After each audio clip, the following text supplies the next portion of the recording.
My number one rule for website copy is so simple. If you wouldn't say it in person to another human being, it doesn't belong on the website. And yet, I am constantly seeing nonsense that no human would ever utter if they met a potential customer in the real world. People always ask me what they should put on their website, but hardly anyone asks this important question: what shouldn't we put on the website? Now, this is not only so much easier to answer, but it's also the biggest blind spot for companies. So let's talk about what not to put on your website. Okay, number one, meaningless cleverness. One of my favorite stories is a company's website that said, "Own the edge." What on earth could this mean? Imagine you're the CTO of a company who could buy this product. I walk up to you, I shake your hand, and I say, "Hey, I'm Anthony. I work at Edify Content. We help you to own the edge." I cannot imagine a faster way to end a sales conversation than by just reading some of the copy I see on websites.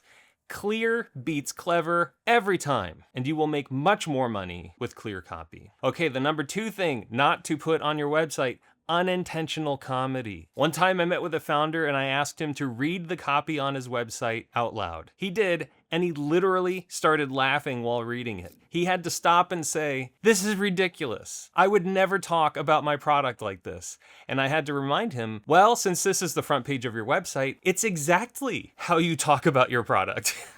So if your copy makes you laugh when you say it out loud, it needs to change. Okay, number three, the thing that you should not put on your website: trust me, bro. Now, I don't mean that literally, I mean it figuratively. Tons of websites out there make claims and never prove them. If you say your product is blazing fast, then I'd better see some blazing real evidence. Without proof, all you're selling is vibes supported by "trust me, bro." Other "trust me, bro" sayings include: "We are the industry leader," "Our industry leading product," "Next generation." None of this stuff is real.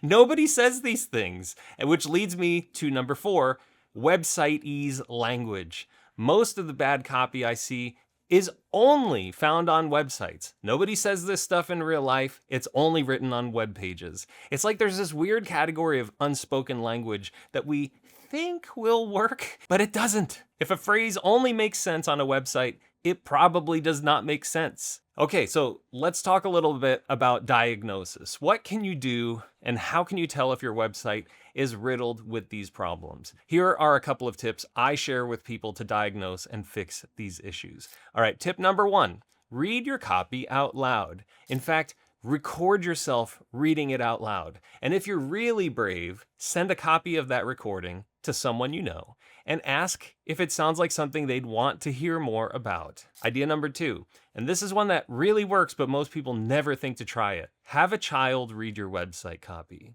If it sounds like a child reading about a product, great, you're in a good spot. But if it sounds like a stand-up comedy act where a kid makes fun of adults, scrap it. Tip number three, send your website to other industry professionals and ask them for their thoughts. Heck, just throw them a free $5 Starbucks card for their time. It's almost no expense for you, and their feedback could save you thousands of dollars. Okay, tip number four, ask an AI to interview you and describe your product, who it's for, and why it exists. In fact, ask your entire executive team to do this and then share those conversations with you. Then feed all those conversations into another AI prompt and consolidate everything into one coherent story. AI is so good at this. I would bet you $5,000 in free labor that your copy will be a universe apart from wherever it is you started.